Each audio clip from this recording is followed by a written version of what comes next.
আজ আমরা আল্লাহ নবী হজরত ইয়াহিয়া আলাইহিসসালামের সমগ্র জীবনী ও তার জীবনের বেশ কয়েকটি অলৌকিক ঘটনা নিয়ে আলোচনা করার চেষ্টা করেছি ইনশাআল্লাহ।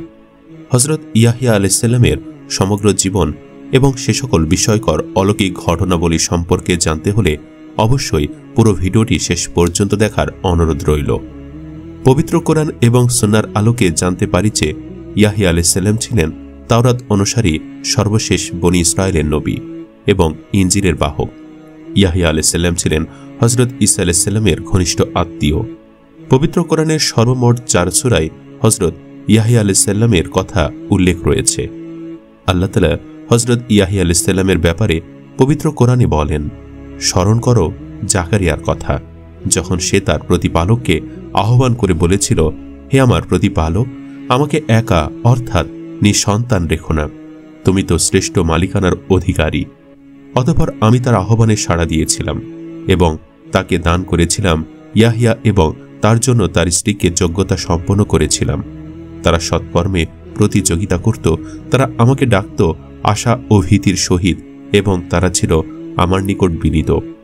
এছাড়া সূরা আল ইমরানের 37 থেকে 41 নম্বর আয়াতে বলা হয়েছে, সেখানে জাকারিয়া তার প্রতিপালকের নিকট প্রার্থনা করে বলল, হে আমার প্রতিপালক, আমাকে তুমি তোমার নিকট হতে সৎ বংশধর দান করো, নিশ্চয় তুমি প্রার্থনা শ্রবণকারী।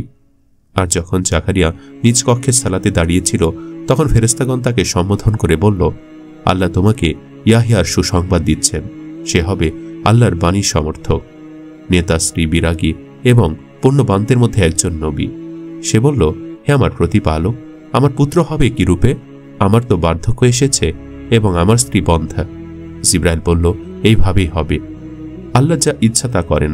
সে বলল, হে আমার প্রতিপালক, আমাকে একটি নিদর্শন দাও।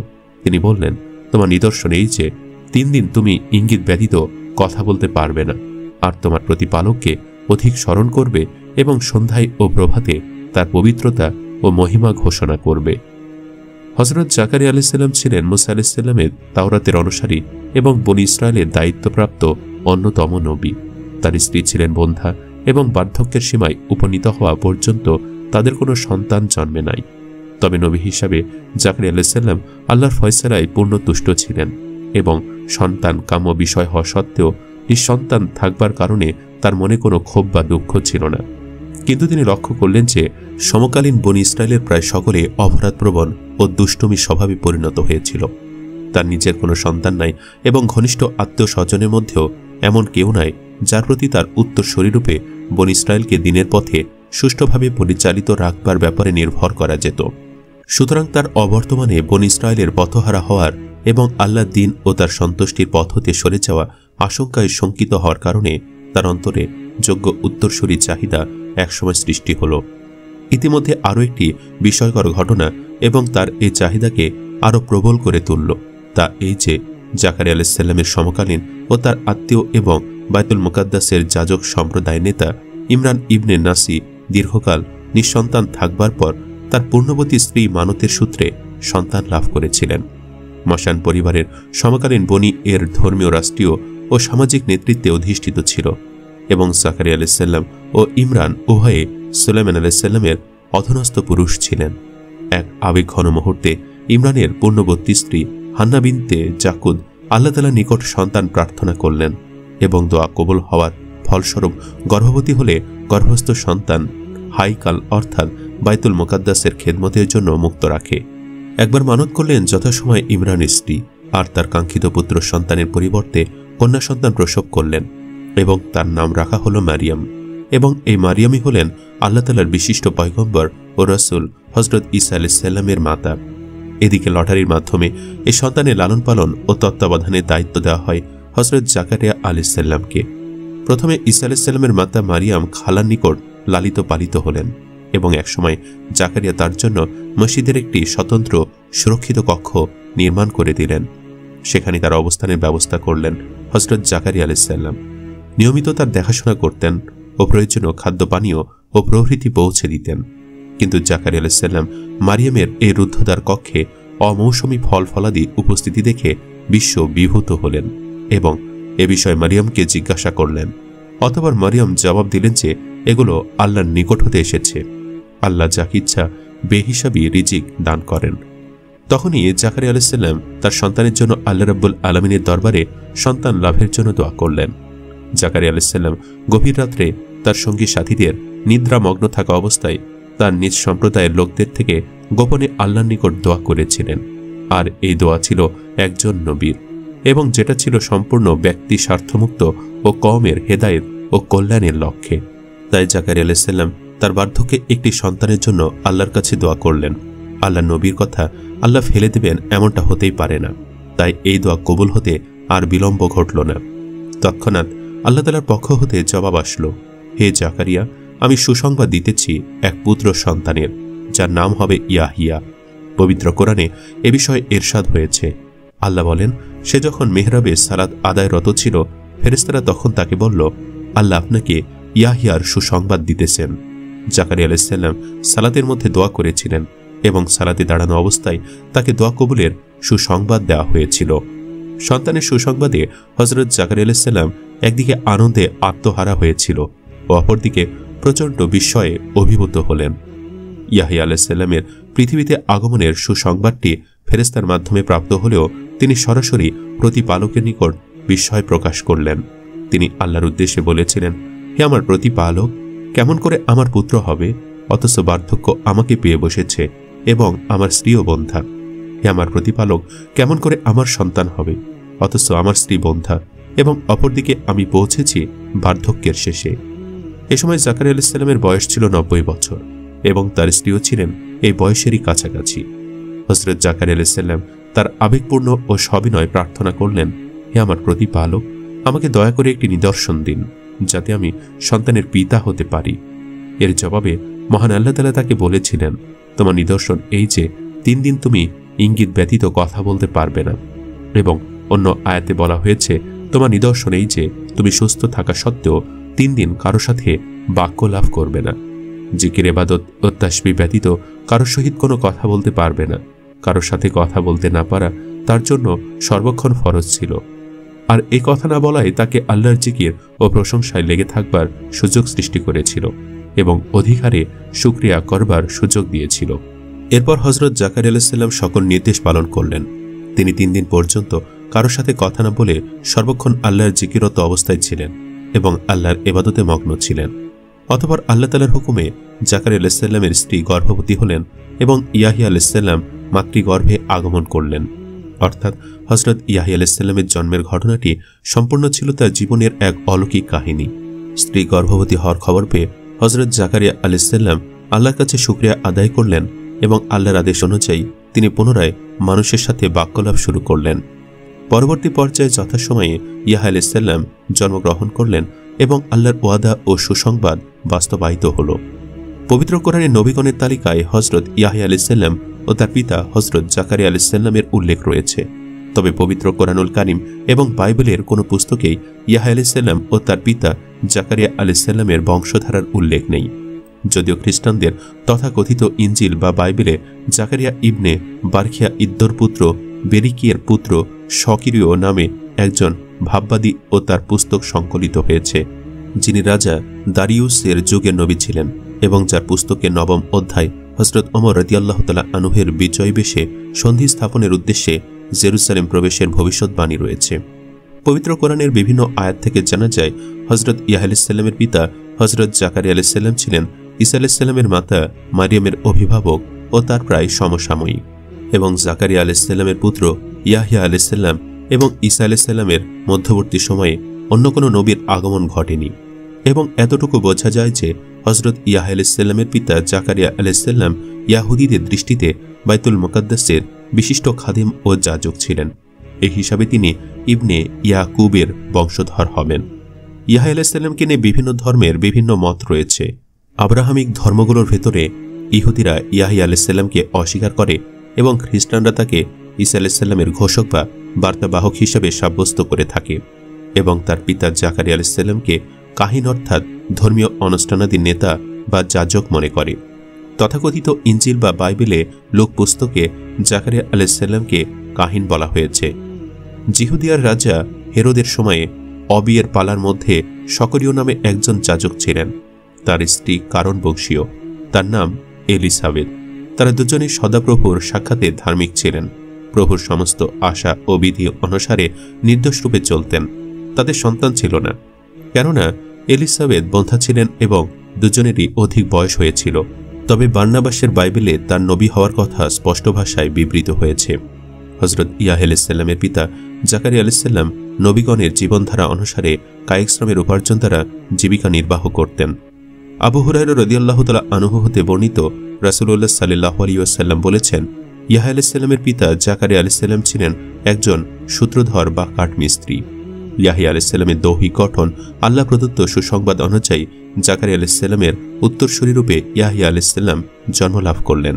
তার জন্ম হলে তার পিতা তাকে দেখতে পেলেন এক সুশ্রী শিশু, হালকা কেশ, ছোট আকৃতির আঙ্গুল বিশিষ্ট, ভ্রুদয় সংযুক্ত ও ক্ষীণ ও স্বরবিশিষ্ট রূপে। ইয়াহয়া আলাইহিসসালাম শৈশব থেকে আল্লাহর ইবাদতে সক্ষম। হজরত ইয়াহয়া আলাইহিসসালামের নামের বিশেষ বৈশিষ্ট্য রয়েছে, তা এই যে এই নামটি স্বয়ং আল্লাহ তাআলার পক্ষ হতে নির্ধারিত হয়েছিল এবং তার জন্মের পূর্বে এটা ঘোষিত হয়েছিল।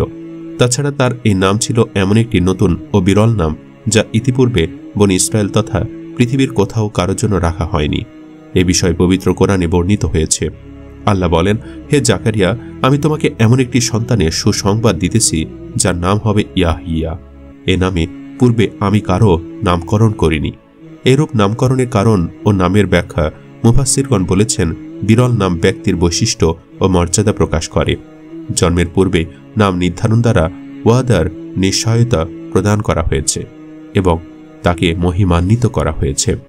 এই নামকরণ তার অধিক মর্যাদা ও মাহাত্ম্যেরই পরিচায়ক, অর্থাৎ তার এই নামটিও ছিল তার জন্য এক অলৌকিক নিদর্শন। খ্রিস্টান ধর্মাবলীদের বাইবেলে তার নাম ইউহান্না বা যোহন বলা হয়েছে। হতে পারে যে হিব্রু ইউহান্না ও আরবি ইয়াহিয়া সমর্থবোধক অথবা বা হিব্রু ভাষার ইউহান্না আরবিতে ইয়াহিয়া উচ্চারণ হয়।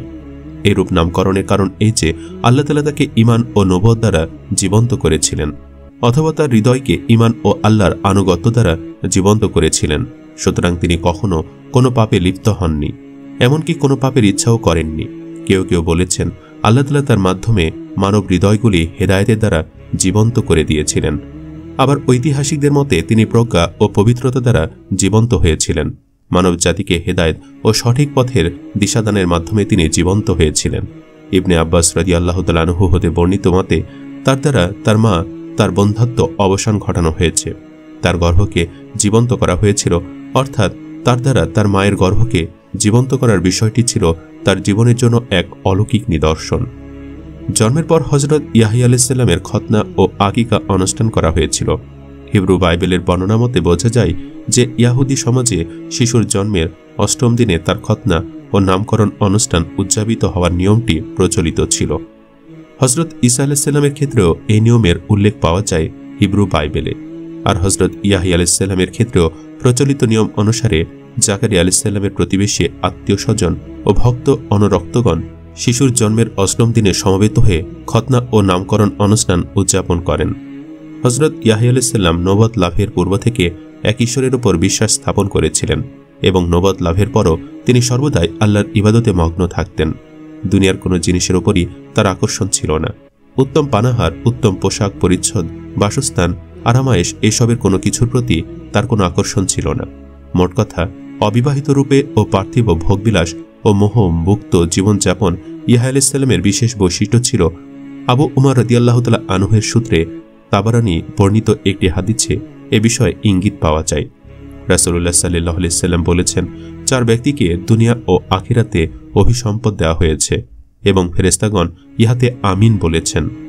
ইয়াহয়া আলাইহিসসালাম নবী তালিকাভুক্ত ছিলেন, অর্থাৎ অন্যান্য গুণাবলীর সাথে তাকে পূর্বপুরুষের ধারায় এবং পিতার উত্তরাধিকারী সংক্রান্ত দোয়া কবুল করে তাকে নবুয়তে মর্যাদায় ভূষিত করা হয়েছিল এবং তিনি ছিলেন তাওরাত অনুসারী সর্বশেষ নবী। হজরত ইয়াহয়া আলাইহিসসালাম নবুয়ত পদমর্যাদার জন্য উপযোগী ছিলেন। নবী হওয়ার জন্য অপরিহার্য যোগ্যতা ও গুণাবলীর চূড়ান্ত স্তরের যোগ্যতার গুণাবলীতে ভূষিত ছিলেন তিনি। বিভিন্ন রেওয়ায়েত থেকে জানা যায় 2 থেকে 3 বছর বয়সে হজরত ইয়াহয়া আলাইহিসসালামের মধ্যে নবুয়তের যোগ্যতার উন্মেষ ঘটেছিল। মোট কথা, ভবিষ্যৎ তুলনামূলক কম বয়সে নবুয়ত প্রদানের ভূমিকা ও পূর্ব প্রস্তুতিরূপে তাকে শৈশবেই হিকমত ও তাওরাতের ইলম দান করা হয়েছিল। যা ছিল তার জন্য এক অন্যতম মুজিজা। হযরত ইয়াহইয়া আলাইহিস সালাম সম্পর্কে হাদিসে এসেছে, একবার বালকরা ইয়াহইয়াকে বলল, চলো আমরা খেলতে যাই। তিনি বললেন, খেলাধুলার জন্য আমাকে সৃষ্টি করা হয়নি, বরং চলো আমরা সালাত আদায় করি। এইরূপে তার অনেকগুলি বৈশিষ্ট্য ও গুণাবলী উল্লেখ রয়েছে। তিনি ছিলেন হিকমত ও প্রজ্ঞাবান। তিনি ছিলেন দয়া মমতা, হৃদয়ের কমলতা বরকতপূর্ণ। তিনি ছিলেন পবিত্র মুত্তাকি, আল্লাহভীরু, পিতামাতার অনুগত। হযরত ইয়াহইয়া আলাইহিস সালাম আজীবন অন্ন, বস্ত্র ও বাসস্থানের ব্যাপারে দরবেশী জীবনযাপন করেছেন। শৈশব হতে তিনি ছিলেন গৃহহারা এবং তার অবস্থান ছিল জর্ডান নদীর তীরবর্তী বনে জঙ্গলে। দিন প্রচারের কাজও তিনি বনে জঙ্গলে ও জর্ডান নদীর তীরে করেছেন।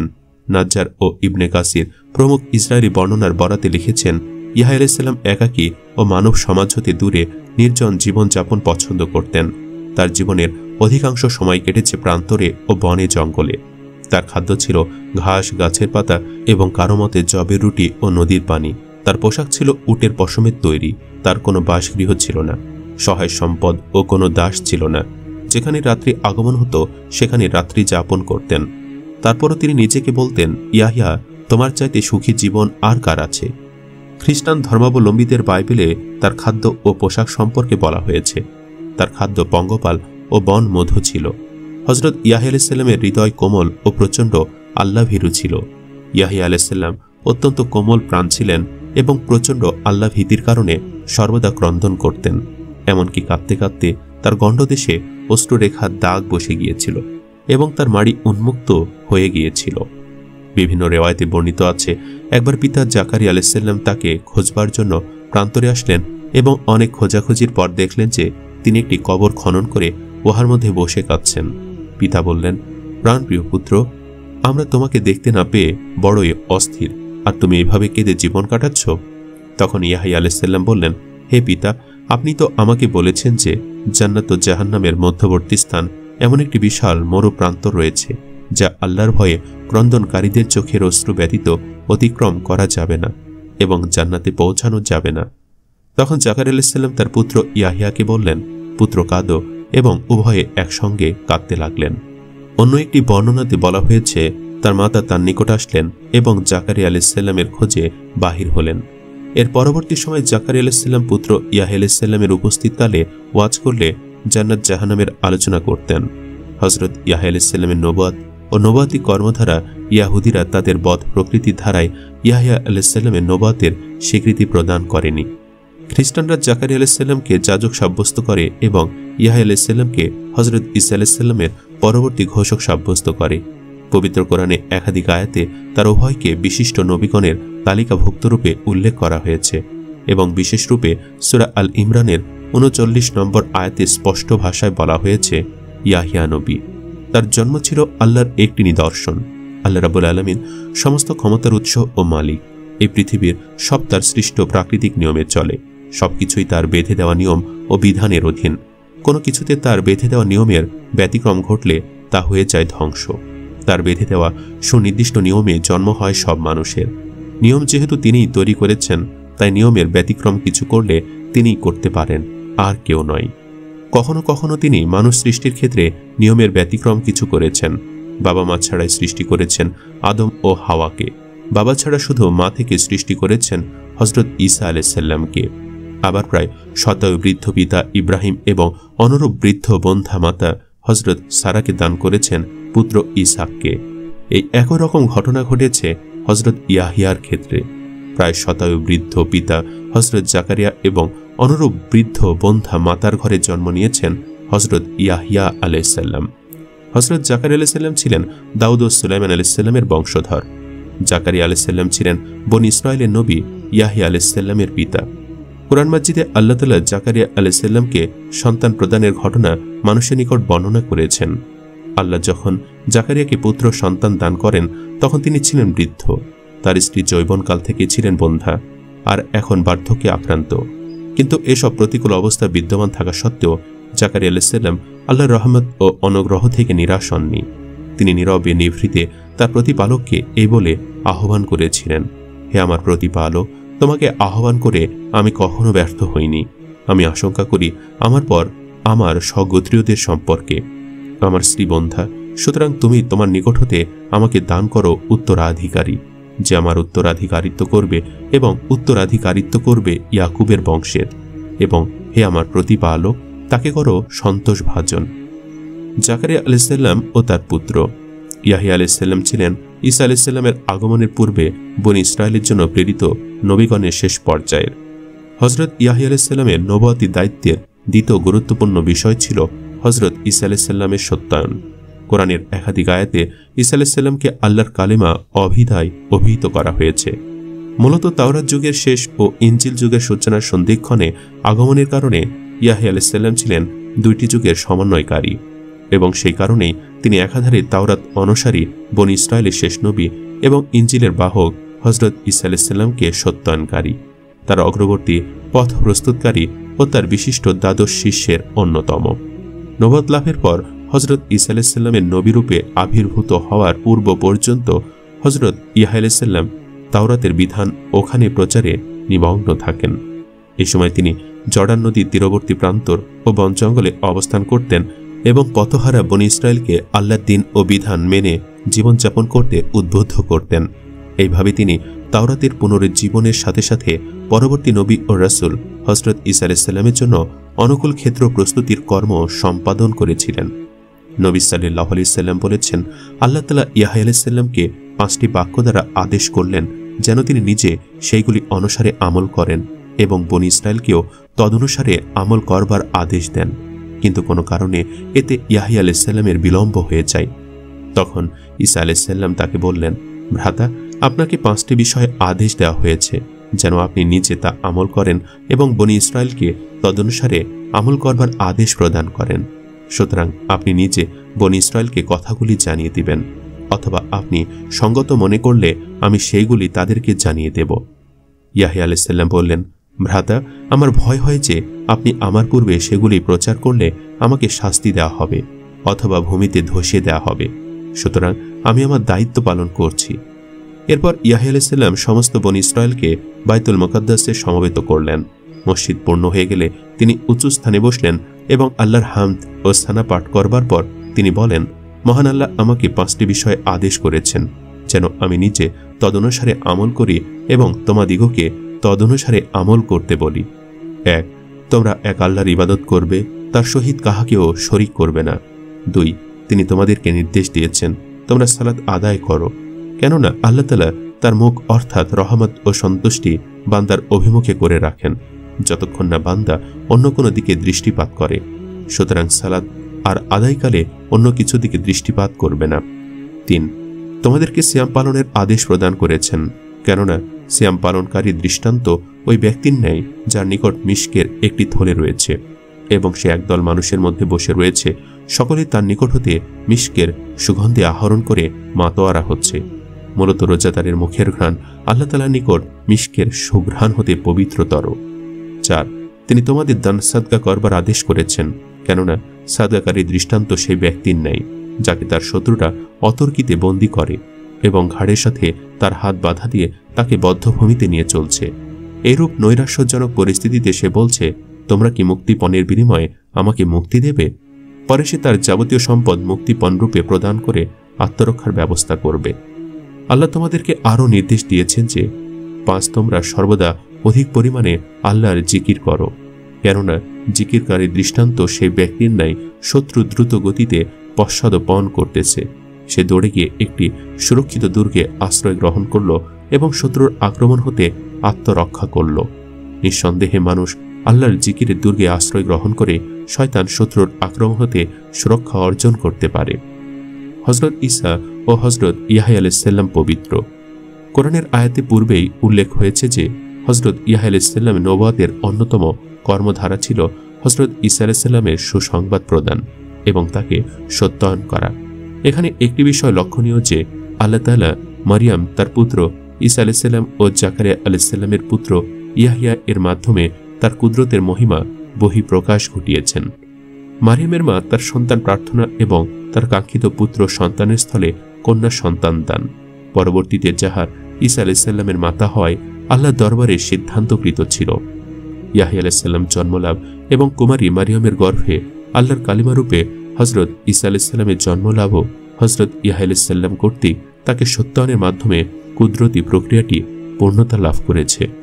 হজরত ঈসা আলাইহিসসালাম ও হজরত ইয়াহয়া আলাইহিসসালামের জন্মকালও ছিল প্রায় একই সময়। কেউ কেউ হজরত ঈসা আলাইহিসসালামের ৩ বছর পূর্বে ইয়াহয়া আলাইহিসসালামের জন্মের কথা বলেছেন, তবে অধিকাংশের মতে এবং বাইবেলের বর্ণনা অনুসারে ঈসা আলাইহিসসালামের মাত্র ৬ মাস পূর্বে ইয়াহয়া আলাইহিসসালামের জন্ম হয়েছিল। সাইদ ইবনে আবি আরুবা কাতাদার সূত্রে হাসান থেকে বর্ণনা করেন, একদিন হজরত ইয়াহয়া আলাইহিসসালাম ও হজরত ঈসা আলাইহিসসালাম পরস্পর সাক্ষাতে মিলিত হন। ঈসা আলাইহিসসালাম ইয়াহয়া আলাইহিসসালামকে বললেন, আমার জন্য ইস্তেগফার করো, কেননা তুমি আমার চাইতে উত্তম। ইয়াহয়া আলাইহিসসালাম বললেন, বরং আপনি আমার জন্য ইস্তেগফার করুন, কেননা আপনি আমার চেয়ে শ্রেষ্ঠ। হজরত ঈসা আলাইহিসসালাম বললেন, তুমি আমার চাইতে শ্রেষ্ঠ, কেননা আমি নিজেই আমার উপর শান্তি ঘোষণা করেছি, আর তোমার উপর শান্তি ঘোষণা করেছেন স্বয়ং আল্লাহ তাআলা। তার প্রতি শান্তি যখন সে জন্ম লাভ করে, যেদিন তার মৃত্যু হবে এবং যেদিন সে জীবিত অবস্থায় পুনরুত্থিত হবে। সূরা মারিয়াম। হজরত ইমাম আহমদ রহমতুল্লাহি আলাই হজরত ইবনে আব্বাস থেকে বর্ণনা করেন, রাসূলুল্লাহ সাল্লাল্লাহু আলাইহি ওয়াসাল্লাম বলেছেন, আদম সন্তানের মধ্যে এমন কেউ নেই যে কোনো গুনাহ করেনি কিংবা অন্ততপক্ষে গুনাহ করার ইচ্ছা পোষণ করেনি, একমাত্র ইয়াহইয়া ইবনে জাকারিয়া ব্যতীত।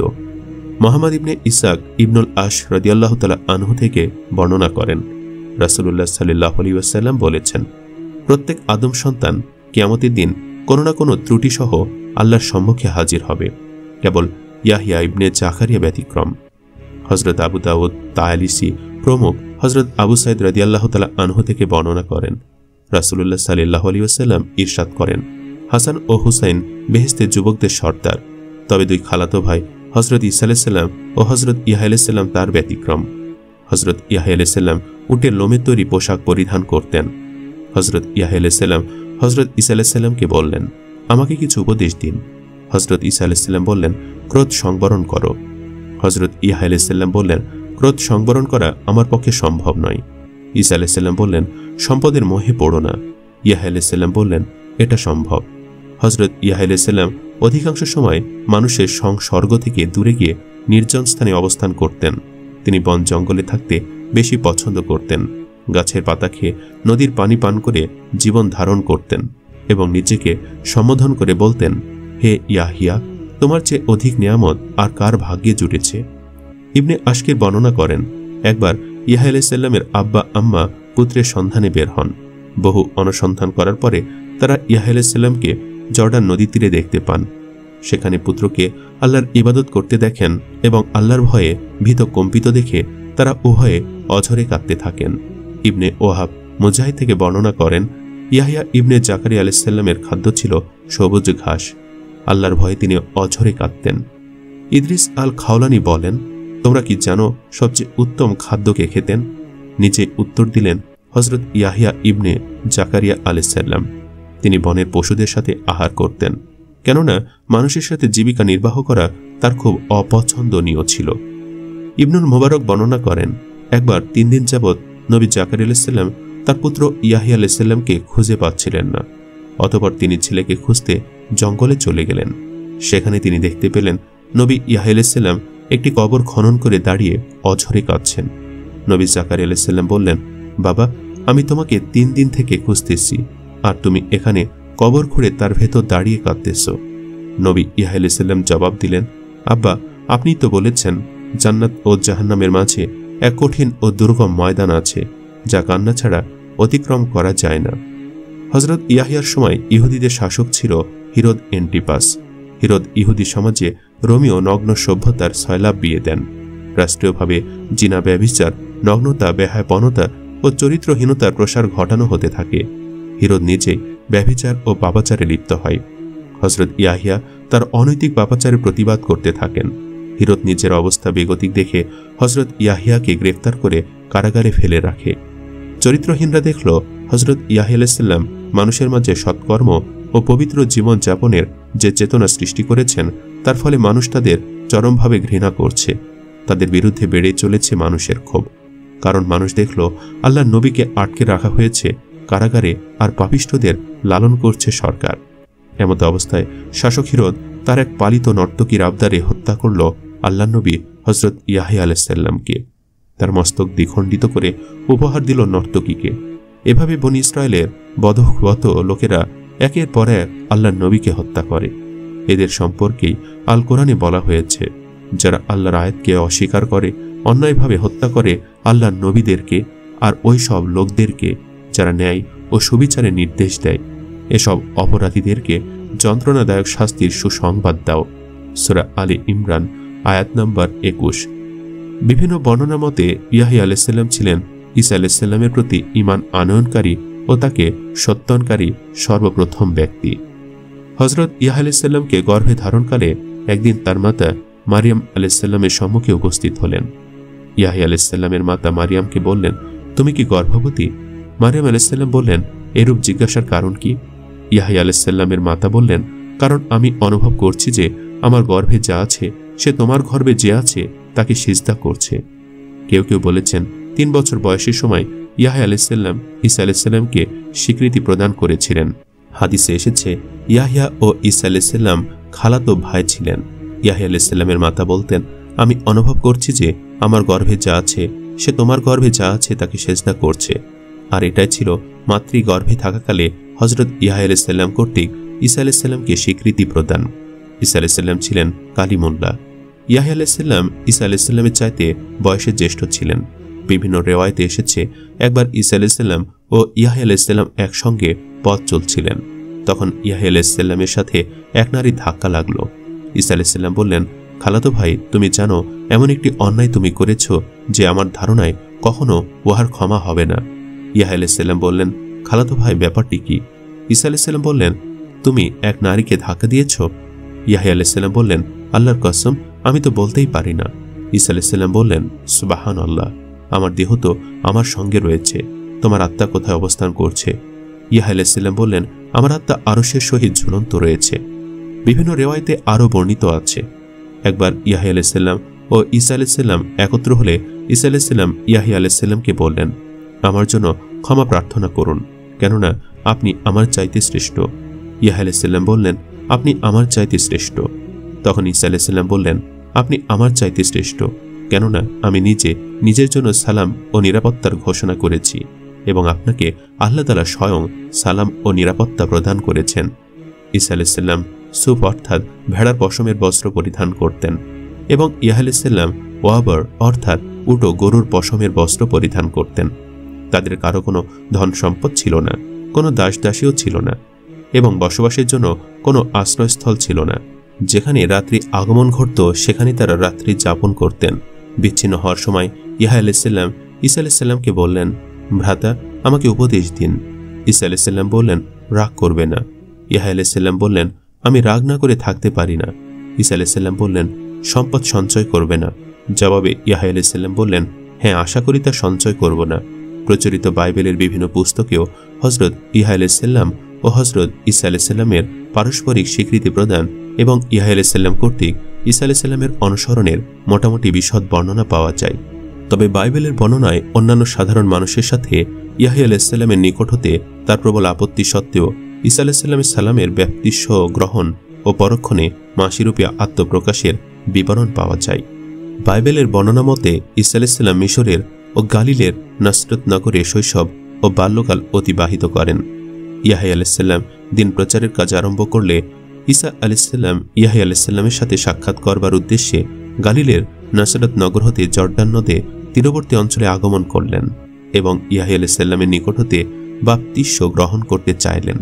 হযরত ইয়াহিয়া আলাইহিস সম্পর্কে ঈসা আলাইহিস সাক্ষ্য বিষয়ে বাইবেলের বিভিন্ন পুস্তকে বর্ণিত হয়েছে। বনী ইসরায়েল তথা ইয়াহুদি সম্প্রদায় তাদের বিবিধ কুকর্মের জন্য ইতিহাসে কুখ্যাতি লাভ করেছে। তাদের অপকর্মের তালিকায় জঘন্যতম বিষয়রূপে রয়েছে ইতিহাস ও তাফসিরের বর্ণনা মতে ইয়াহুদি অথবা তাদের অন্যতম সামন্ত রাজা হযরত ইয়াহিয়া আলাইহিসকে হত্যা করেছিল।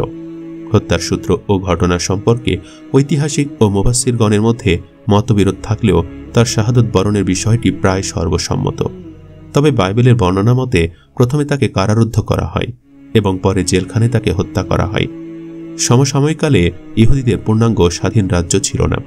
তখন ফিলিস্তিন ও সিরিয়া বা শাম রোম সম্রাটের শাসনাধীন ছিল এবং ইয়াহুদিদের বসতি এলাকা 4টি প্রাদেশিক অঞ্চলে বিভক্ত ছিল এবং তাতে শাসন পরিচালনার জন্য রোম সম্রাট কর্তৃক 4 জন শাসনকর্তা অর্থাৎ সামন্ত রাজা নিয়োজিত ছিল ও তার ভাই ফিলিপ ছিল সে 4 প্রদেশের মধ্যে যথাক্রমে গালিল ও জিতুরিয়া ও ত্রাসনিতিয়ার রাজা। এটা ছিল রোম সম্রাটের তিব্রিয় এর রাজত্বকাল এবং রোম সম্রাটের রাজত্বকালের 15 বর্ষে ইয়াহয়া আলাইহিস সালাম নবুয়ত লাভ করেছিলেন। ফিলিপের স্ত্রী হেরোদিয়া ছিল অত্যন্ত সুন্দরী, কিন্তু দুশ্চরিত্রা হেরোদের সাথে তার ভাতৃবধূর অবৈধ প্রণয় ছিল এবং হেরোদ তাকে স্ত্রীরূপে গ্রহণের সিদ্ধান্ত নিয়েছিল। ইয়াহয়া আলাইহিস সালাম এটাকে হারাম ঘোষণা করলেন। তিনি রাজার কোপানলে পড়লেন এবং বিশেষত দুশ্চরিত্রা হেরোদিয়ার প্রতিহিংসা ও প্রতিশোধের পাত্রে পরিণত হলেন। রাজা হেরোদ ভাতৃবধূকে বিবাহ করবার অপকর্ম সহ অন্যান্য অপকর্মের জন্য ইয়াহয়া আলাইহিস সালাম কর্তৃক প্রকাশ্যে তিরস্কৃত ও বাধা প্রাপ্ত হলেও তার অন্তরে ইয়াহয়া আলাইহিস সালামের নবুয়ত বিশ্বাস ও তার প্রতি ভক্তি শ্রদ্ধা থাকবার কারণে তার বিরুদ্ধে ব্যবস্থা গ্রহণে ভীত শঙ্কিত ছিল। কিন্তু হেরোদিয়া রুশকানীয় চক্রান্তের কারণে অবশেষে তাকে কারারুদ্ধ করতে বাধ্য হয়েছিল। ইয়াহয়া আলাইহিস সালাম যখন আল্লাহর দ্বীনের দাওয়াত প্রচার করতে আরম্ভ করলেন এবং তারপরে একজন মহান পয়গম্বরের আগমনের সুসংবাদ ঘোষণা করতে লাগলেন, তখন ইহুদিরা তার প্রতি শত্রুতা পোষণ করতে লাগল এবং তার জনপ্রিয়তা ও তার প্রতি সাধারণ মানুষের শ্রদ্ধা ভক্তি ও তার আগমন ঘোষণা সান্নান্ধ ইয়াহুদীদের অস্থির করে ফেলল। তারা তার নিকট সমবেত হয়ে প্রশ্ন করল, তুমি কি মাসি? তিনি বললেন, না। তারা বলল, তবে কি তুমি সেই বিশ্বনবী? তিনি বললেন, না। তারা বলল, তবে কি তুমি ইলিয়া? তিনি বললেন, না। তখন তারা বলল, তবে তুমি কে যে এই রূপ ঘোষণা করছো ও দ্বীনের দাওয়াত দিতেছ? তখন ইয়াহয়া আলাইহিস সালাম বললেন, আমি প্রান্তরে আহ্বানকারীর একটি ধ্বনি যা সত্য ও ন্যায়ের জন্য উচ্চকিত করা হয়েছে। তার এই বক্তব্য শুনে ইয়াহুদীরা উত্তেজিত হয়ে উঠল এবং অবশেষে তাকে শহীদ করে ফেলল। একদা হযরত ইয়াহয়া আলাইহিস সালামের সাথে ইবলিসের দেখা হয়। ইবলিসের হস্ত সহিত একটি বস্তুর প্রতি ইঙ্গিত করে আল্লাহ নবী জিজ্ঞাসা করলেন, এটা কি তোমার হাতে? ইবলিস বলল, এটা শাহওয়াত বা প্রবৃত্তির তাড়না। এটা দিয়ে আমি বনি আদমকে শিকার করে থাকি। হযরত ইয়াহয়া আলাইহিস সালাম জিজ্ঞেস করলেন, আমাকে শিকার করার জন্য কি তোমার কাছে কিছু আছে? ইবলিস বলল, না, তবে এক রাত্রিতে আপনি পরিতৃপ্ত হয়ে ভোজন করেছিলেন, সেই সুযোগে আমি আপনাকে অবসাদগ্রস্ত করে নামাজ হতে উদাসীন করে দিয়েছিলাম। হযরত ইয়াহয়া আলাইহিস সালাম বললেন, আজ থেকে আমি আর কোনোদিন তৃপ্ত হয়ে আহার করব না। ইবলিস বলল, তাহলে আমিও আজ থেকে আর কোনোদিন নবী আদমকে নসিহত করব না। হযরত সুলাইমান আলাইহিস সালাম বলেছেন, যে ব্যক্তি স্বীয় প্রবৃত্তিকে নিয়ন্ত্রণে রাখতে পেরেছে সে দিগ্বিজয়ী সেনাপতির চাইতেও বড় বাহাদুর। মহানবী সাল্লাল্লাহু আলাইহি ওয়াসাল্লাম বলেছেন, জঠর জারার মাধ্যমে তুমি তোমার অন্তঃকরণকে জ্যোতির্ময় করে তোলো। ক্ষুধা ও তৃষ্ণার অন্ত্রের মাধ্যমে তুমি তোমার রিপুর বিরুদ্ধে জিহাদে প্রবৃত্ত হও। ক্ষুধার সাহায্যে তুমি সদা বেহেশতের দরজায় কষাঘাত করতে থাকো, কেননা এতে তোমার আমলনামায় জিহাদের সওয়াব লিপিবদ্ধ হবে। হযরত লোকমান হাকিম স্বীয় পুত্রকে উপদেশ দিতে গিয়ে বলেছিলেন, অধিক মাত্রায় নিদ্রা ও ভোজন থেকে নিজেকে বিরত রাখো, কেননা অধিক নিদ্রা যাপনকারী ও অধিক ভোজনকারী কিয়ামতের দিন আমল ও ইবাদত শূন্য হবে। ঈসা আলাইহিস সালামের আদেশে হযরত ইয়াহয়া আলাইহিস সালাম আল্লাহর বাণী প্রচার করতে যেতেন। তাদের প্রচারিত বিষয়বলির অন্যতম ছিল ভাতিশপুত্রী বিবাহ নিষিদ্ধ ঘোষণা করা। আর এই বাণীটি যখন ইয়াহয়া আলাইহিস সালাম প্রচার করেন তখন রানী ইয়াহয়া আলাইহিস সালামের প্রতি ক্ষিপ্ত হয়ে প্রতিশোধ পরায়ণ হয়ে উঠল এবং যে কোনো উপায়ে তাকে হত্যা করবার চক্রান্ত করতে লাগল এবং একসময় রাজাকে বাধ্য করে তার নিকট হতে হত্যার অনুমোদন হাসিল করল। ইয়াহয়া আলাইহিস সালাম হেব্রনের মসজিদের সালাতে নিমগ্ন অবস্থায় রানীর হুকুমে তাকে হত্যা করা হলো এবং হত্যা করে তার মাথা রানীর নিকট উপস্থিত করা হলো। কিন্তু আল্লাহর কুদরতে হযরত ইয়াহয়া আলাইহিস সালামের সেই কাটা মাথাটি তখনও বলতেছিল, হালাল নয়, হালাল নয়, যতক্ষণ না অন্যের সহিত বিবাহ হবে। আর এই সময় আযাব এসে রানীকে মাটিতে ধসিয়ে দিল। ইয়াহুদীরা যখন ইয়াহয়া আলাইহিস সালামকে হত্যা করল এবং আল্লাহ তাআলা ঈসা আলাইহিস সালামকে ঊর্ধ্বাকাশে তুলে নিল, এরপর বাবিল সম্রাট খিরদাউস ইয়াহুদীর আক্রমণ করল এবং বিজয় লাভের পর তার হস্তি বাহিনী সেনাপতি ইয়াবুর জাহাজ অথবা নবজাজানকে ডেকে পাঠালো এবং বলল, আমি পণ করেছিলাম যে বাইতুল মুকাদ্দাস জয় করতে পারলে ইয়াহুদীদের এমনভাবে হত্যা করব যে আমার পা পর্যন্ত রক্ত প্রবাহিত হবে। ইয়াহয়া আলাইহিস সালাম মৃত্যুকালে বয়স ছিল 30 বছর। জাকারিয়া আলাইহিস সালাম ও ইয়াহিয়া আলাইহিসসালাম সুলাইমান পরবর্তী 2 নবী পরস্পরই পিতা পুত্র ছিলেন এবং বাইতুল মুকাদ্দাসের অধিবাসী ছিলেন। ইয়াহিয়া ছিলেন পরবর্তী নবী ঈসা আলাইহিসসালামের আপন খালাতো ভাই এবং বয়সে 6 মাসের বড়। তিনি ঈসার 6 মাস পূর্বে দাওয়াতের কাজ শুরু করেন। একদা হযরত ইয়াহিয়া আলাইহিসসালামের সাথে ইবলিসে দেখা হয়। ইবলিসের হস্ত সহিত একটি বস্তুর প্রতি ইঙ্গিত করে আল্লাহ নবী জিজ্ঞাসা করলেন, এটা কি তোমার হাতে? ইবলিস বলল, এটা শাহওয়াত বা প্রবৃত্তির তাড়না, এটা দিয়ে আমি বনি আদমকে শিকার করে থাকি। হযরত ইয়াহিয়া আলাইহিসসালাম জিজ্ঞেস করলেন, আমাকে শিকার করার জন্য কি তোমার কাছে কিছু আছে? ইবলিস বলল, না, তবে এক রাত্রিতে আপনি পরিতৃপ্ত হয়ে ভোজন করেছিলেন, সেই সুযোগে আমি আপনাকে অবসাদগ্রস্ত করে নামাজ হতে উদাসীন করে দিয়েছিলাম। হযরত ইয়াহিয়া আলাইহিসসালাম বললেন, আজ থেকে আমি আর কোনোদিন তৃপ্ত হয়ে আহার করব না। ইবলিস বলল, তাহলে আমিও আজ থেকে আর কোনোদিন বনি আদমকে নসিহত করব না।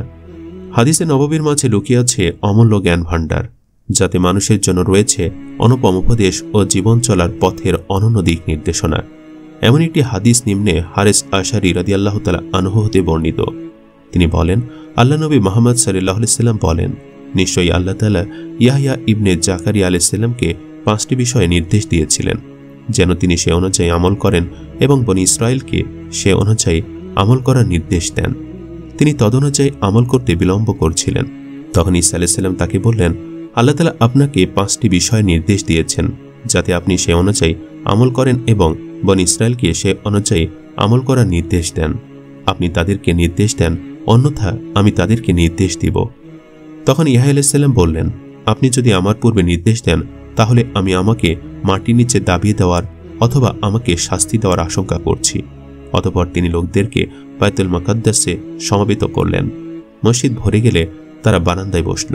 তিনি বললেন, আল্লাহ তাআলা আমাকে 5টি বিষয় নির্দেশ দিয়েছেন, যাতে আমি সে অনুযায়ী আমল করি এবং তোমাদেরকে সে অনুযায়ী আমল করার নির্দেশ দেই। এক হলো, তোমরা কেবল আল্লাহর ইবাদত করবে এবং তার সাথে কাউকে শরীক করবে না। আল্লাহর সাথে অংশীদার স্থাপনকারীর উদাহরণ সে ব্যক্তির ন্যায় যে তার সম্পদের খাঁটি সোনা ও রূপা দিয়ে একটি দাস ক্রয় করে তাকে বলল, এটা আমার ঘর আর এগুলো আমার কাজ, তুমি এ কাজগুলো করবে এবং এর প্রাপ্য আমাকে বুঝিয়ে দেবে। সে কাজ করতে থাকলো এবং মালিক ব্যতীত অন্যকে এর সুফলাদি দিতে থাকলো। তোমাদেরকে খুশি হবে যে তার দাস এরূপ হোক, কারণ আল্লাহ তাআলা তোমাদেরকে সৃষ্টি করেছেন এবং তিনি তোমাদেরকে রিজিক দেন। অতএব তোমরা তার সাথে কাউকে শরীক করো না। 2, আল্লাহ তোমাদেরকে সালাত আদায় করার নির্দেশ দিয়েছেন। অতএব তোমরা সালাত আদায়কালে এদিক সেদিক তাকাবে না, কেননা আল্লাহ তাআলা তার মুখমণ্ডল বান্দার মুখমণ্ডলের দিকে নিবিষ্ট করে রাখেন যতক্ষণ না বান্দা এদিক সেদিক তাকায়। 3, আমি তোমাদেরকে সিয়াম পালন করার নির্দেশ দিচ্ছি। সিয়াম পালনকারীর উদাহরণ ওই ব্যক্তির ন্যায় যে একটি দলের সাথে অবস্থান করছে আর তার সাথে রয়েছে সুগন্ধিযুক্ত একটি থলে। সবাই সেটির প্রতি আকৃষ্ট হচ্ছে অথবা সেটি সবাইকে তার প্রতি আকৃষ্ট করছে। আর সিয়াম পালনকারীর মুখের গন্ধ মিশকে আম্বরের সুগন্ধি অপেক্ষা আল্লাহর নিকট অতি পবিত্র। 4, আমি তোমাদেরকে সাদাকা করার নির্দেশ দিচ্ছি।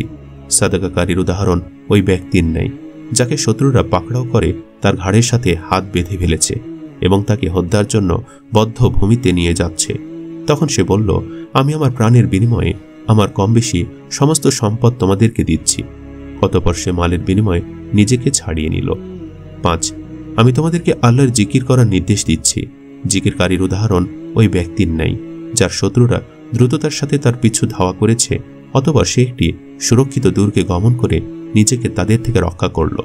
তদ্রূপ কোনো বান্দা আল্লাহর জিকির ব্যতীত নিজেকে শয়তানের হাত থেকে রক্ষা করতে পারে না। নবী করিম সাল্লাল্লাহু আলাইহি ওয়াসাল্লাম বলেন, আমি তোমাদেরকে 5টি বিষয় নির্দেশ দিচ্ছি যা আল্লাহ আমাকে নির্দেশ দিয়েছেন। 1, জামায়াতবদ্ধ জীবন যাপন করা। 2, আমিরের নির্দেশ শ্রবণ করা। 3, তার আনুগত্য করা। 4, প্রয়োজনে হিজরত করা। 5, আল্লাহর পথে জিহাদ করা। যে ব্যক্তির জামায়াত হতে 1 বিঘত পরিমাণ বিচ্ছিন্ন হয়ে গেল, তার গর্দান হতে ইসলামের গণ্ডি ছিন্ন হল যতক্ষণ না সে ফিরে আসে। যে ব্যক্তি মানুষকে জাহেলিয়াতের দাওয়াত দ্বারা আহ্বান জানালো, সে ব্যক্তি জাহান্নামীদের দলভুক্ত হল, যদিও সে সিয়াম পালন করে, সালাত আদায় করে এবং ধারণা করে যে সে একজন মুসলিম। অতএব তোমরা আল্লাহর আহ্বান দ্বারা আহ্বান করো, যিনি তোমাদেরকে আল্লাহর বান্দা মুমিন মুসলিম হিসাবে নামকরণ করেছেন। অতএব আমাদের প্রত্যেকের উচিত আমরা ইয়াহিয়া বিন জাকারিয়া আলাইহিসসালামের সুন্দর 5টি উপদেশ এবং মুহাম্মদ সাল্লাল্লাহু আলাইহি সাল্লামের 5টি উপদেশ আমাদের জীবনে বাস্তবায়ন করা। এই উপদেশগুলো আমাদের জীবনে বাস্তবায়ন করলে আমরা পৃথিবীতে সফলতা অর্জন করতে পারব এবং পরকালে সুখময় জান্নাত লাভ করতে পারব ইনশাআল্লাহ। প্রিয় শ্রোতা, এতক্ষণে যদি আমরা হযরত ইয়াহইয়া আলাইহিস সালামের পিতা জাকারিয়া আলাইহিস সালাম ও ইয়াহইয়া আলাইহিস সালাম সম্পর্কে সংক্ষেপে আলোচনা করি, তাহলে বলতে হবে জাকারিয়া আলাইহিস সালাম ছিলেন শ্রেষ্ঠ রাসূলদের একজন।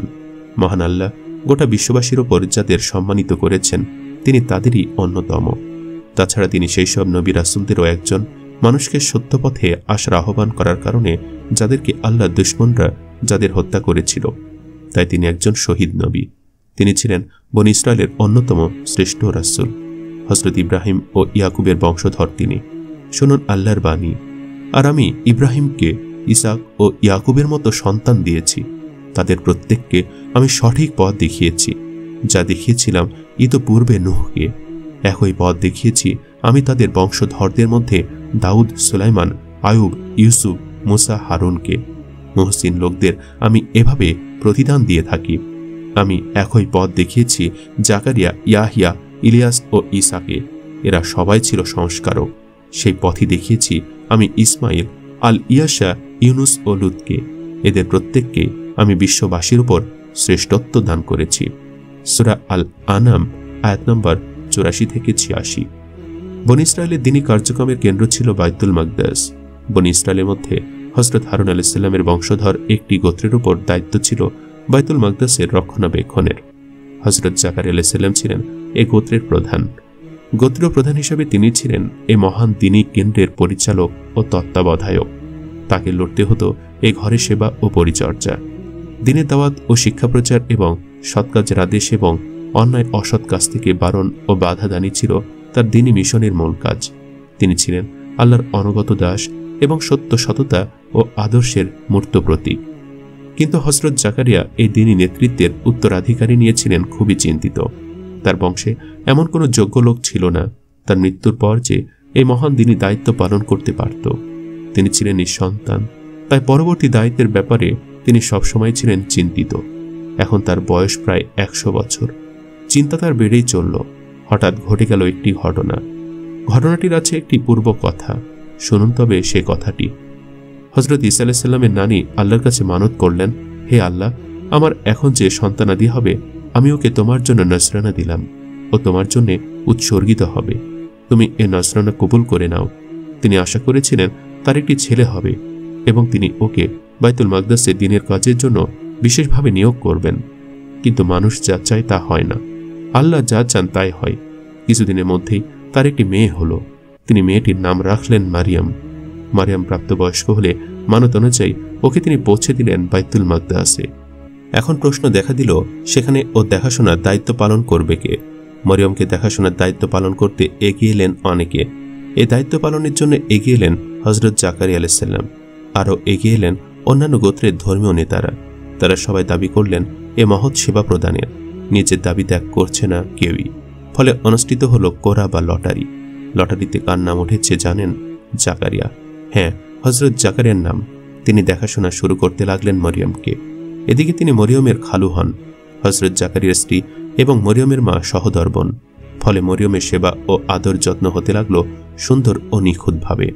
মরিয়ম ইতিকাফ ও ইবাদত বন্দিগির মাধ্যমে নিজের আত্মার অনেক উন্নতি সাধন করেছেন। একদিনের ঘটনা, হযরত জাকারিয়া বাইতুল মাকদাসের সে নির্দিষ্ট ঘরে দেখতে এলেন মারিয়ামকে। কক্ষে ঢুকে তিনি অবাক। দেখলেন মরিয়মের সামনে সাজানো রয়েছে অনেক সুস্বাদু ফল। এই সব ফল এই মৌসুমের ফল নয়। জেরুজালেমে তো এখন এই ফল পাওয়া যায় না। বিস্মিত হয়ে তিনি জিজ্ঞেস করলেন, মরিয়ম, এ ফল তুমি কোথায় পেলে? মরিয়ম, আল্লাহ পাঠিয়েছেন। এর জবাব শুনে হযরত জাকারিয়ার অন্তরে আশার উদয় হল। তিনি ভাবলেন, যে আল্লাহ মরিয়মকে বেমৌসুমের ফল দিতে পারেন, তিনি ইচ্ছে করলে তো আমাকেও বুড়ো বয়সে ছেলে দিতে পারেন। তিনি দু হাত উঠালেন আল্লাহর দরবারে। একটি ছেলে চাইলেন আল্লাহর দরবারে। তার সে দোয়া কোরআনে উল্লেখ হয়েছে এভাবে, প্রভু, তোমার বিশেষ ক্ষমতা বলে আমাকে একটি সৎ সন্তান দান করো। তুমি তো অবশ্যই দোয়া শ্রবণকারী। সূরা আলী ইমরান আয়াত 37-38। জাকারিয়া চুপে চুপে তার প্রভুকে ডাকল। সে বলল, প্রভু, আমার হাড়গুলো পর্যন্ত নরম হয়ে গেছে, মাথা বার্ধক্যে উজ্জ্বল হয়ে উঠেছে। প্রভু, তোমার কাছে কিছু চেয়ে আমি কখনোই ব্যর্থ হইনি। আমি আমার পরে নিজের যোগ্য উত্তরাধিকারী না থাকার আশঙ্কা করছি। এদিকে আমার স্ত্রী হলো বন্ধা, তাই তুমি তোমার বিশেষ অনুগ্রহে আমাকে একজন উত্তরাধিকারী দান করো, যে হবে আমার ও ইয়াকুবের বংশের উত্তরাধিকারী। আর হে প্রভু, তুমি ওকে তোমার পছন্দনীয় মানুষ বানিও। সূরা মারিয়াম আয়াত 2-6। আর জাকারিয়ার কথা স্মরণ করো, যখন সে তার প্রভুকে ডেকে বলেছিল, প্রভু, আমাকে একাকী ছেড়ে দিও না, আর সর্বোত্তম উত্তরাধিকারী তো তুমি। সূরা আল আম্বিয়া আয়াত 89। আল্লাহ সর্বশক্তিমান, তিনি যা চান তাই করেন। তিনি কিছু করতে চাইলে বলেন হও, আর সাথে সাথে তা হয়ে যায়। তিনি তার দাস ও রাসূল জাকারিয়া দোয়া কবুল করলেন। তিনি বৃদ্ধ পিতা আর বন্ধা মায়ের ঘরে সন্তান দান করলেন, একটি সুপুত্র, নাম তার ইয়াহিয়া। তিনি হযরত জাকারিয়ার শুধু একটি সুপুত্রই ছিলেন না, সে সাথে আল্লাহ তাকে রিসালাতও দান করেন। এ যাবৎ শোনার পর আপনারা নিশ্চয়ই বুঝতে পারছেন হযরত জাকারিয়া কোন সময়কার নবী। হ্যাঁ, তিনি হযরত ঈসা আলাইহিস সালামের লাখভাগ পূর্বেকার নবী। তার বয়সের শেষ আর হযরত ঈসা আলাইহিস সালামের আগমন প্রায় একই সময়, আর এই সময়টা ছিল এখন থেকে মাত্র 2000 বছর পূর্বে। এ সময় ফিলিস্তিনের ইহুদিরা প্রকাশ্যে জিনা, ব্যভিচার ও অশ্লীল কাজ করত। যে 2-4 জন ভালো মানুষ ছিলেন তারা ছিলেন নির্যাতিত। পাপ ও পাপিষ্ঠদের সমালোচনা করলে জীবনে নিরাপত্তা ছিল না। কিন্তু হযরত জাকারিয়া ছিলেন তো আল্লাহর নবী। মানুষকে অন্যায় অপ্রভুতের কাছ থেকে সঠিক পথে আনার চেষ্টা করে নবীর কাজ। নবী ও নবীর সত্যিকারের অনুসারী ঈমানদারেরা কখনো অত্যাচার ও নির্যাতনকে ভয় পান না। তারা যে কোনো পরিস্থিতিকে মানুষকে বিরত রাখার এবং সঠিক পথে রাখার কাজ করে যান। হযরত জাকারিয়া বনী ইসরায়েলকে মন্দ কাজ করতে নিষেধ করেন, পাপের পথে বাধা সৃষ্টি করেন এবং তাদেরকে আল্লাহর পথে তথা সত্য ও ন্যায়ের পথে আসার আহ্বান জানাতে থাকেন। তার ভালো কাজের আদেশ আর মন্দ কাজের বাধাদানকে পাপিষ্ঠ শাসক আর সমাজের অপরাধী নেতারা বরদাস্ত করতে পারেনি। তারা হযরত জাকারিয়াকে হত্যা করার সিদ্ধান্ত নেয়। শেষ পর্যন্ত অন্যায়ের প্রতিবাদে সোচ্চার হওয়ার কারণে ইহুদি রাষ্ট্রের রাজা ইওয়াসের নির্দেশে আল্লাহ নবী হযরত জাকারিয়াকে ইহুদিরা হাইকালে সুলাইমানিতে পাথর মেরে হত্যা করে। এভাবে বনী ইসরায়েল হত্যা করেছে বহু নবীকে। তাদের এসব জঘন্য হত্যাকাণ্ডের কথা উল্লেখ করে আল কোরআনে মহান আল্লাহ বনী ইসরায়েলকে লক্ষ্য করে বলেন, যখনই তোমাদের প্রবৃত্তির কামনার বিপরীত কোনো জিনিস নিয়ে আমার কোনো রাসূল তোমাদের কাছে এসেছে, তখনই তোমরা তার বিরুদ্ধচারণ করেছ, কাউকেও মিথ্যা বলেছ আর কাউকে হত্যা করেছ। সূরা আল বাকারা আয়াত নম্বর 87। কোনো কোনো বর্ণনা থেকে জানা যায় ইহুদিরা হযরত জাকারিয়াকে করাত দিয়ে দ্বিখণ্ডিত করে ফেলেছিল। আল কোরআনে হযরত জাকারিয়াকে অতি উচ্চ মর্যাদার নবী বলে উল্লেখ করা হয়েছে। কোরআন মাজিদে তার নাম উল্লেখ হয়েছে 7 বার। যেসব সূরা ও আয়াতে উল্লেখ হয়েছে সেগুলো নিম্নরূপ: সূরা আল ইমরানে 37 নম্বর আয়াতে 2 বার, একই সূরা আয়াত 38, সূরা আল আনাম আয়াত 85, সূরা মারিয়াম আয়াত 2 ও 7, সূরা আল আম্বিয়া আয়াত 89। হযরত জাকারিয়া আলাইহিস সালাম সম্পর্কে বিস্তারিত জানার জন্য পড়ুন সূরা আল ইমরানে 35 থেকে 41 নম্বর আয়াত, সূরা মারিয়াম 1 থেকে 15 আয়াত, সূরা আল আম্বিয়া আয়াত 89 থেকে 90। আল্লাহ রাব্বুল আলামিন বৃদ্ধা বন্ধা মাতা হযরত সারাকে দান করেছেন পুত্র ইসাককে। এই একই রকম ঘটনা ঘটেছে হযরত ইয়াহিয়ার ক্ষেত্রে। প্রায় শতায়ু বৃদ্ধ পিতা হযরত জাকারিয়া এবং অনুরূপ বৃদ্ধা বন্ধা মাতার ঘরে জন্ম নিয়েছেন হযরত ইয়াহিয়া আলাইহিস সালাম। জাকারিয়ার কোনো সন্তান ছিল না। বৃদ্ধ বয়সে বন্ধা স্ত্রীর ঘরে তিনি আল্লাহর কাছে আল্লাহর পছন্দনীয় সন্তান প্রার্থনা করেন। মহান আল্লাহ তার দোয়া কবুল করে বলেন, তুমি সন্তান পাবে। আল্লাহ তাকে সুসংবাদ দেন এভাবে: জাকারিয়া যখন মেহরাবে দাঁড়িয়ে সালাত আদায় করতেছিল, তখন ফেরেশতারা তাকে ডেকে বলল, আল্লাহ আপনাকে ইয়াহিয়ার সুসংবাদ দিচ্ছেন। সে আল্লাহর একটি হুকুমকে সত্যায়িত করবে। সে হবে একজন নেতা, সততার প্রতীক এবং একজন সংস্কারক নবী। সূরা আলী ইমরান আয়াত 39। সূরা মরিয়মে বলা হয়েছে, হে জাকারিয়া, তোমার প্রার্থনার প্রেক্ষিতে আমি তোমাকে একটি পুত্রের সুসংবাদ দিচ্ছি।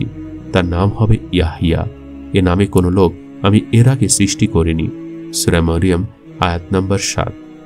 সূরা আল আম্বিয়াতে বলা হয়েছে, আমি তার দোয়া কবুল করেছি আর তাকে ইয়াহিয়াকে দান করেছি, আর এজন্য তার স্ত্রীকে যোগ্য করে দিয়েছিলাম গর্ভধারণ করার জন্যে, কারণ তারা কল্যাণের কাজে আপ্রাণ চেষ্টা করত, ভয় আর আশা নিয়ে আমাকে ডাকত এবং আমার প্রতি ছিল তারা অবনত। সূরা আল আম্বিয়া আয়াত 90। এভাবে মহান আল্লাহ তার বিশেষ কুদরতে বৃদ্ধ পিতামাতার ঘরে জন্মের ব্যবস্থা করেন হযরত ইয়াহইয়া আলাইহিস সালামের। আল কোরআন থেকে আমরা কথাও জানতে পারলাম যে ইয়াহইয়া নামটি সরাসরি আল্লাহর নাম দেওয়া।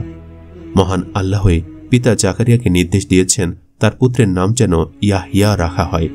হযরত ইয়াহইয়া আলাইহিস সালাম হযরত ঈসা আলাইহিস সালামের 3 বা 6 মাসের বড়। তারা ছিলেন নিকটাত্মীয় এবং পরস্পরের বন্ধু। তারা একজন আরেকজনকে ভাই বলে সম্বোধন করতেন। বয়স 30 বছর হবার পূর্বেই আল্লাহ তাআলা হযরত ইয়াহইয়া আলাইহিস সালামকে নবুয়ত দান করেন। তিনি ছিলেন অত্যন্ত জ্ঞানী, সত্যপন্থী, আল্লাহভীরু এবং পবিত্র জীবনের অধিকারী। হযরত ইয়াহইয়া আলাইহিস সালাম ছিলেন হযরত ঈসা আলাইহিস সালামের সত্যায়নকারী। হযরত ঈসা আলাইহিস সালাম ছিলেন আল্লাহর বিশেষ নির্দেশ। আল্লাহর নির্দেশে পিতা ছাড়াই তার জন্ম হয়। লোকেরা তার ব্যাপারে বিভিন্ন মত প্রকাশ করতে থাকে। হযরত ইয়াহইয়া আল্লাহর থেকে ঈসার বিষয়ে সত্য তথ্য প্রকাশ করেন।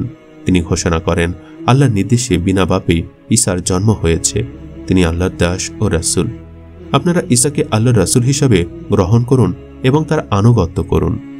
হযরত ইয়াহইয়া আলাইহিস সালাম বনী ইসরায়েলকে শিরক, বিদআত ও যাবতীয় মন্দ কাজ ত্যাগ করার দাওয়াত দিতে থাকেন।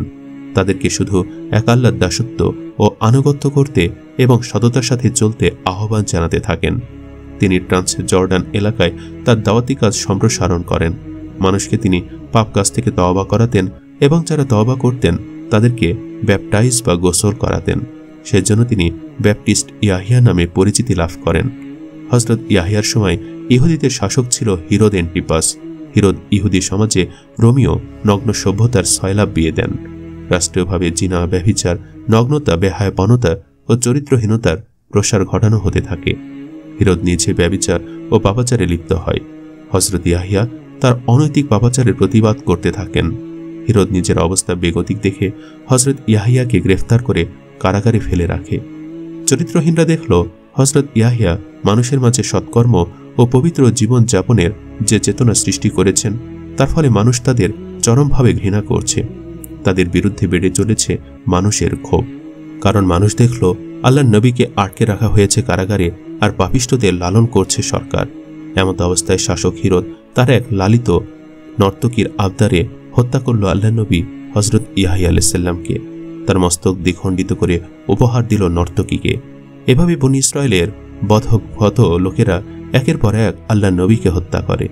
এদের সম্পর্কে আল কোরআনে বলা হয়েছে, যারা আল্লাহর আয়াতকে অস্বীকার করে, অন্যায়ভাবে হত্যা করে আল্লাহর নবীদেরকে আর ওই সব লোকদেরকে যারা ন্যায় ও সুবিচারে নির্দেশ দেয়, এসব অপরাধীদেরকে যন্ত্রণাদায়ক শাস্তির সুসংবাদ দাও। আমাদের প্রিয় নবী হযরত মুহাম্মদ সাল্লাল্লাহু আলাইহি ওয়াসাল্লাম যখন মেরাজ হয় তখন তার সাথে হযরত ইয়াহইয়ার সাক্ষাৎ হয়। হযরত জিবরাইলের সাথে প্রিয় নবী আকাশ পেরিয়ে উপরে উঠেছিলেন। তিনি বলেন, অতএব যখন দ্বিতীয় আকাশে পৌঁছালাম দেখলাম সেখানে ইয়াহইয়া ও ঈসা আলাইহিস সালাম। তারা দুজন পরস্পর খালাতো ভাই। জিবরাইল আমাকে বললেন, এরা ইয়াহইয়া ও ঈসা, এদের সালাম করুন। আমি তাদের সালাম করলাম। তারা সালামের জবাব দিয়ে বললেন, মারহাবা, স্বাগতম হে আমাদের মহান ভাই ও মহান নবী। সহিহ বুখারী। আল কোরআনে হযরত ইয়াহইয়ার নাম উল্লেখ হয়েছে 5 বার। কোরআনে মাজিদে হযরত ইয়াহইয়ার মর্যাদা বর্ণনা করা হয়েছে এভাবে, আমি শৈশবে তাকে প্রজ্ঞা দান করেছি এবং দান করেছি নিজের পক্ষ থেকে কোমলতা ও পবিত্রতা। সে ছিল খুবই আল্লাহভীরু আর বাবা মার অধিকারের ব্যাপারে সচেতন। সে উদ্যত ছিল না, আবার অবাধ্যও ছিল না। তার প্রতি সালাম যেদিন তার জন্ম হয়, যেদিন তার মরণ হয় এবং যেদিন ওঠানো হবে তাকে জীবিত করে। সূরা মারিয়াম আয়াত 12 থেকে 15। যুগে যুগে যত নবী রাসূলগণ এই দুনিয়াতে আগমন করেছেন প্রত্যেকের উদ্দেশ্য ছিল একটাই, তারা নিজ নিজ কওম কিংবা জাতিকে আল্লাহর পথে নিয়ে আসা। অর্থাৎ প্রত্যেকের মূল কথা ছিল একটাই, আর তা হলো তাওহীদ, অর্থাৎ আল্লাহর উপর ঈমান আনা এবং সে অনুযায়ী আমল করা। যদি প্রশ্ন করা হয় জাহান্নামের কোনো প্রকার আযাবের স্পর্শ ব্যতিরেখে একজন মানুষ খুব সহজেই জান্নাতে যাবে কি করে, এর উত্তর হবে একমাত্র তাওহীদ গ্রহণের মাধ্যমে। এ মহামূল্যবান তাওহীদ আল্লাহ আদম আলাইহিস সালাম থেকে শেষ নবী পর্যন্ত সকল নবী রাসূলকে দান করেছেন। আল্লাহর রাসূল এই তাওহীদকে জান্নাতের চাবি বলে ঘোষণা করেছেন। তিনি বলেছেন, জান্নাতের চাবি হচ্ছে আল্লাহ ছাড়া কোনো হুকুম দাতা বা ইলা নেই। মুআজ বিন জাবাল থেকে আহমদ মিশকাত। এই উপমা দিয়ে তিনি বুঝিয়ে দিয়েছেন যে কোনো আমল দিয়ে মানুষ জান্নাতের বন্ধ দ্বার খুলতে পারবে না, কেবল তাওহীদি মানুষকে জান্নাতে নিতে পারবে। তাহলে প্রশ্ন আসে, আমল অর্থাৎ নামাজ, রোজা ইত্যাদি করে কি হবে? হ্যাঁ, এর উত্তর হচ্ছে আমল দিয়ে জান্নাতের স্তর নির্ধারিত হবে। একজন মোমেন জান্নাতে যাওয়ার পর জান্নাতের অসংখ্য স্তরের মধ্যে কোন স্তরে অবস্থান করবে সেটা নির্ধারিত হবে তার আমলের ভিত্তিতে। স্তর বিন্যাসের সময় তার প্রত্যেকটি ক্ষুদ্রাতি ক্ষুদ্র আমলও আল্লাহ পরিমাপ করবেন। দুর্ভাগ্যের বিষয়, আজকে মুসলমান জাতি লক্ষ প্রকার আমল করে যাচ্ছে, কিন্তু তারা তাওহীদে নেই। তারা আল্লাহর পরিবর্তে পশ্চিমা বাস্তবাদী দাজ্জালীয় সভ্যতার হুকুম বিধানকে বরণ করে নিয়েছে। তাওহীদের গুরুত্ব বোঝাতে গিয়ে আল্লাহর রাসূল বলেছেন, যে ব্যক্তি এই ঘোষণা দিল যে আল্লাহ ছাড়া কোনো হুকুমদাতা নেই, সে জান্নাতে প্রবেশ করবে। তাওহীদবিহীন কোনো আমলই আল্লাহ গ্রহণ করবেন না। সাহাবীরা জিজ্ঞেস করলেন, রাসূলুল্লাহ, যদি সে চুরি করে এবং ব্যভিচার করে? রাসূলুল্লাহ সাল্লাল্লাহু আলাইহি ওয়াসাল্লাম বলেন, হ্যাঁ, যদি সে চুরি ও ব্যভিচার করে তবুও জান্নাতে দাখিল হবে।